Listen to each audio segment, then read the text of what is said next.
வணக்கம் நண்பர்களே, வாழ்க வளமுடன். உங்கள் ஜோதிடர் ஜோதிமணி திருப்பூரில் இருந்துங்க. மருதமலை ஜோதிட நிலையம் ஆன்மீக சகோதர சகோதரர்களுக்கு எனது பணிவார்ந்த வணக்கம். ரொம்ப நாளைக்கு அப்புறம் இப்போ உங்களை இந்த ஜோதிட ரீதியாகவும் ஆன்மீக ரீதியாகவும் உங்களோட நான் பேசுறதுல ரொம்ப சந்தோஷப்படுறேன்.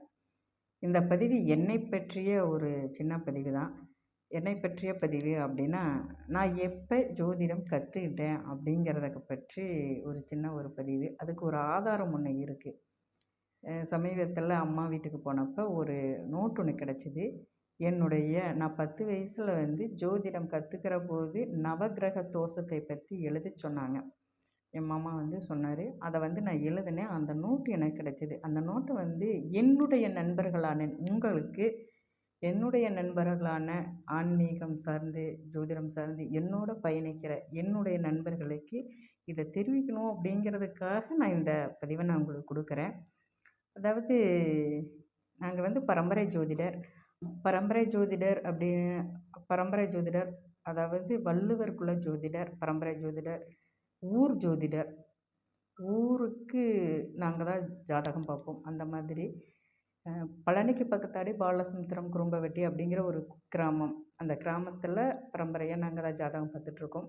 ஊர் ஜோதிடர் அப்படின்னா ஊரில் இருக்கிறவங்களுக்கு மட்டும் ஜாதகம் பார்க்குறதில்ல. அங்கே கோவில் விசேஷங்களுக்கு அந்த சாமி அப்போ சாட்டலாம். அங்கே நிறையா கோவில்கள் இருக்கும்.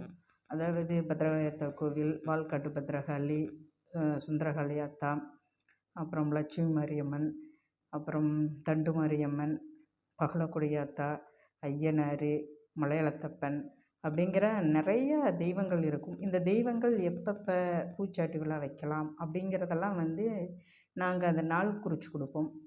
அடுத்தது பார்த்திங்கன்னா, யாரெல்லாம் ஆடு நிறையா வாங்குவாங்க, அந்த ஊர் கிராம சைடு பார்த்திங்கன்னா ஆடு நிறையா வாங்குவாங்க, மாடு வாங்குவாங்க. இதெல்லாம் யார் யாருக்கு அது சூட் ஆகும் அப்படிங்கிறத ஜாதகம் பார்த்து சொல்லக்கூடியது. அடுத்தது என்ன விளைச்சல் பண்ணலாம், அதாவது நெல், பயிறுக இந்த மாதிரி என்ன விளைக்கலாம் இந்த வருஷம் அப்படிங்கிறத பற்றி கணிச்சு கொடுப்பாங்க. எங்கள் முன்னோர்கள் இதெல்லாம் செய்வாங்க, இப்போவும் செஞ்சிட்ருக்குறாங்க. இதெல்லாம் பார்ப்பாங்க. அடுத்தது பார்த்திங்கன்னா, இந்த மாடு கட்டுற இடத்துல குதிரை கட்ட மாட்டாங்க. குதிரை கட்டுற பட்டியெலாம் மாடு கட்ட மாட்டாங்க. இப்போ இந்த குதிரை யாரெல்லாம் வாங்கலாம், மாடு யாரெல்லாம் வாங்கலாம், இதெல்லாம் நாங்கள் அதை பார்த்துட்ருப்போம். நான் எந்த வயசில் ஜோதிடம் படிக்க ஆரம்பித்தேன் அப்படின்னா, அதுக்கு ஒரு நோட்டு ஒன்று இருக்குது, பாருங்கள். அந்த நோட்டை காட்டுறேன். இதுதாங்க இந்த நோட்டு. நான் முதலாக ஜோதிடம் கற்றுக்க ஆரம்பித்த போது எழுதின நோட்டு இது தான். இந்த நோட்டு பார்த்திங்கன்னா, அப்போ வாங்கின விலை ரூ. 8. 192 பக்கங்கள் இருக்குது. இது என்னுடைய பேர் தான், ஜோதிமணின்னு எழுதியிருக்கேன்.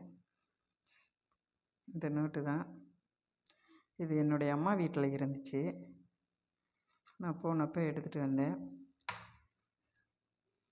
இது 10 வயசில் நான் வரைஞ்ச படம். அடுத்து பார்த்திங்கன்னா என்னுடைய பேர். இங்கே பார்த்திங்கன்னா நிறைய பேப்பர்கள் எல்லாம் எடுத்துட்டாங்க, என்ன பண்ணாங்கன்னு தெரியல. இதுதான் மிச்சம் இருந்துச்சு. பார்த்திங்கன்னா, நவகிரக தோஷ நிவர்த்தி அப்படின்னு சொல்லி இந்த புஸ்தகம், இந்த நோட்டு நான் எழுதினது.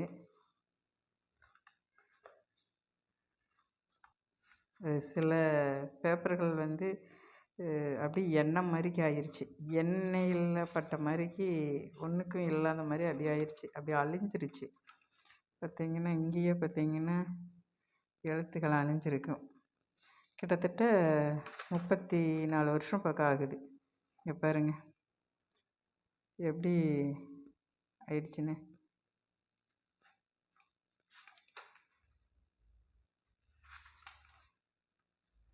இந்த நோட்டில் நான் என்னென்ன எழுதியிருக்கேன் அப்படிங்கிறத பற்றி நான் உங்களுக்கு கொடுக்குறேன். பாருங்க, இந்த அளவுக்கு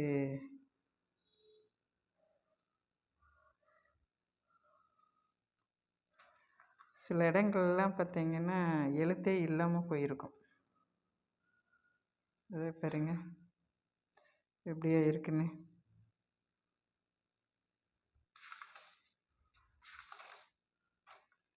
வேறுங்க எழுத்தே இல்லை.